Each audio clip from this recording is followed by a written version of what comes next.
Uh-oh.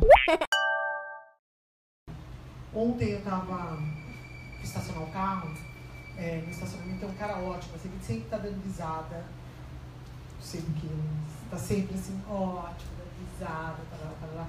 Ele é muito bonito, moço, e ele tava com uma barriga desse tamanho, assim. Daí eu falei assim nele, ó, você precisa perder essa barriga. Aí, não sei, eu falei, não, você tá muito grande, você é muito jovem e você precisa perder, porque isso daí você vai, isso daí é problema do seu coração. Aí ele ficou meio assim e tal, eu falei, ó, você não precisa perder um monte, é só pra você ver seu pinto.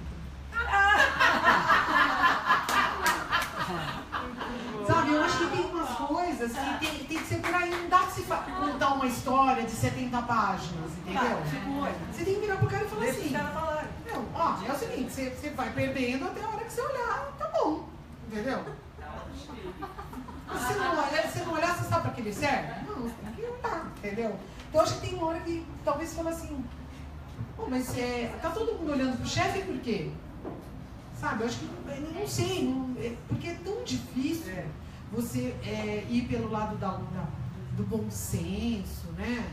Falar, olha, gente, será que nós vamos poder ir cheia de dedos, né, da coisa e tal.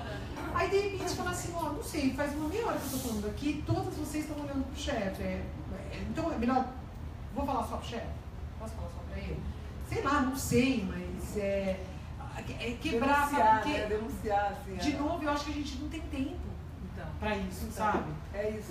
Primeiro, mesmo que a gente tivesse tempo e desse uma aula, né, não seria possível, mas se ele desse uma aula, o cara não vai ouvir, né, porque... Então, assim, como que você também, vamos dizer, inovar nesse sentido, né? Tentar deslocar. Como que você corta esse caminho, né?